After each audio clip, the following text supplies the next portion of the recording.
Good morning, 12th class students. How are you, beta? I hope you will be quite fit and fine at your home. Students, आज हम आपकी जो history की book है उसके chapter 12 औपनिवेशिक शहर नगरीकरण नगर योजना स्थापत्य, इस चैप्टर के कुछ इंपॉर्टेंट जो क्वेश्चन है उनको डिस्कस करेंगे और लर्न करने का प्रयास करेंगे। फर्स्ट क्वेश्चन है बेटा, वाइट और ब्लैक टाउन शब्दों का क्या महत्व था?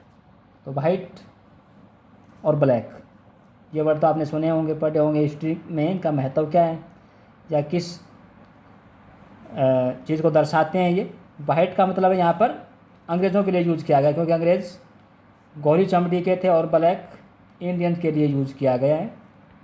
और जो टाउन की बात करें तो शहरों के वो हिस्से जहाँ पर ब्रिटिशर रहते थे, इंग्लैंड के लोग रहते थे, गोरे लोग रहते थे, वो वो इलाका वाइट इलाका कहलाता है, या वाइट टाउन कहेंगे उसको हम।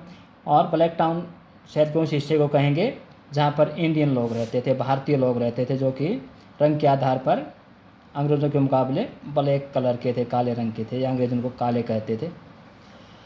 वाइट और ब्लैक टाउन भारतीयों पर अंग्रेज़ों की जातीय श्रेष्ठता के प्रतीक थे। तो अंग्रेज़ अपने आप को जातीय तौर पर श्रेष्ठ मानते थे, सुपीरियर मानते थे, और इसलिए उन्होंने अलग अलग जो उनके खुद के उस समय के जो औपनिवेशिक शहर थे, चाहे वो बम्बई रहे हों, कोलकाता रहे हों या मद्रास रहे हों, तो वहाँ पर उन शहरों को इस प्रकार से उन्होंने डेवलप किया कि उसके दो पार्ट थे। एक पार्ट के अंदर जहाँ पर गोरे रहते थे उस पार्ट को वाइट टाउन कहा गया, जिसमें इंडियन रहते थे उसको ब्लैक टाउन कहा गया।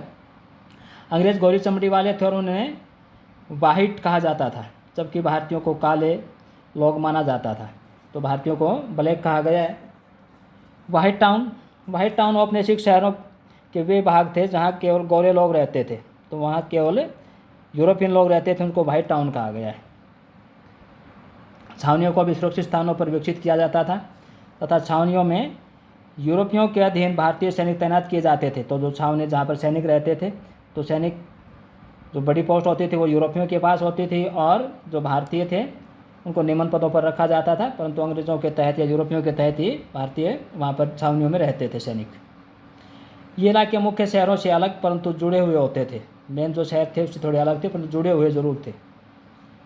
इन इलाकों की खासियत क्या थी? चौड़ी सड़कें, बड़े बगीचे, और बगीचों में बने हुए बड़े बड़े जो बंगले थे, बर्ग थी, परेड के मैदान, चर्च, ये सभी चीज़ें, और सैनिक छावनियाँ, ये सभी चीज़ें क्या थी? इन वाइट टाउन के अंदर पाई जाती थी या होती थी। और एक तरह से आप कह सकते हैं कि ये अंग्रेज़ों के लिए अथवा यूरोपियनों के लिए सुरक्षित आश्रय स्थल थे। वाइट टाउन व्यवस्थित शहरी जीवन का प्रतीक थी या सिंबल थे। ये वाइट टाउन एक तरह से सिस्टमेटिक ढंग से जो अर्बन जो लाइफ है उसका सिंबल थे, ये उसको सिम्बोलाइज करते थे कि किस प्रकार से शहरी जीवन जिया जाता है।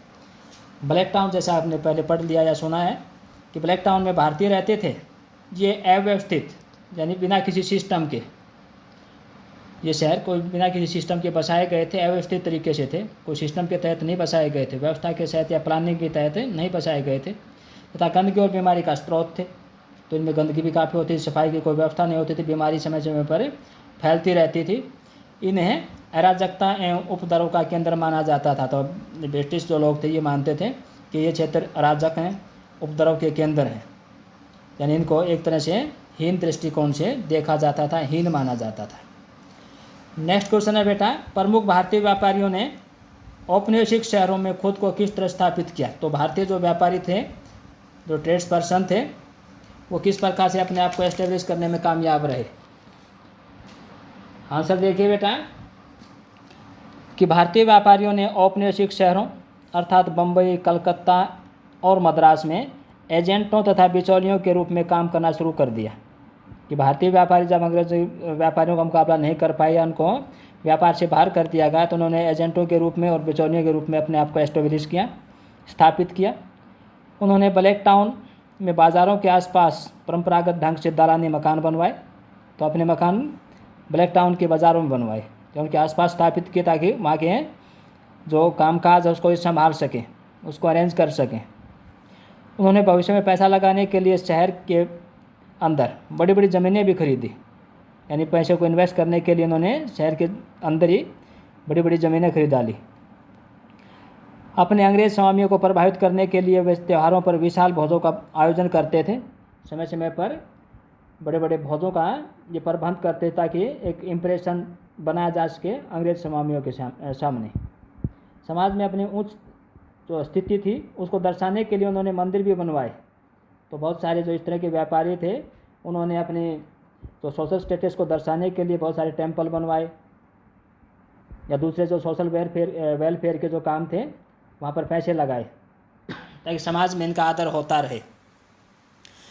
मद्रास में कुछ दुबास व्यापारी ऐसे भारतीय थे जो स्थानीय भाषा और अंग्रेजी दोनों ही बोलना जानते थे। कुछ व्यापारी ऐसे थे जो कि द्विभाषी थे, जो कि लोकल लैंग्वेज भी बोलते थे और अंग्रेजी भाषा की भी इनको जानकारी थी।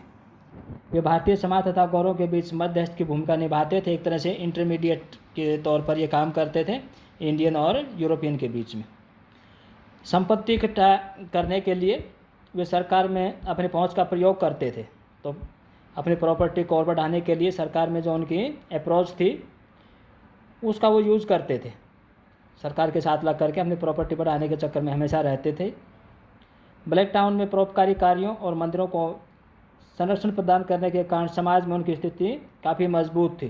तो ब्लैक टाउन में जो सोशल वेलफेयर के कार्य थे के साथ साथ जो मंदिर हैं या धर्मशालाएं हैं या इस तरह के जो कार्य हैं उनको ये संभालते थे, उनको संरक्षण प्रदान करते थे, उसमें उसके लिए पैसे का ये प्रबंध करते थे।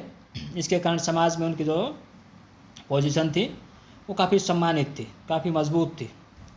तो बेटा मैं उम्मीद करता हूँ कि जो क्वेश्चन अभी हमने डिस्कस किए हैं वो आपको लर्न हो गए होंगे। आपको इन क्वेश्चंस को अपनी फेयर नोटबुक में राइट डाउन करना है और अच्छे से इनको लर्न भी करना है। आदरणीय अभिभावकगण से मेरी ये रिक्वेस्ट है, प्रार्थना है कि वे गृह कार्य करवाने में बच्चों की मदद करें और समय समय पर उनको नैतिकता संबंधी जो अच्छी अच्छी बातें उनको बताते रहें और उनका मार्गदर्शन करते रहें। थैंक यू बेटा, हैव अ नाइस डे।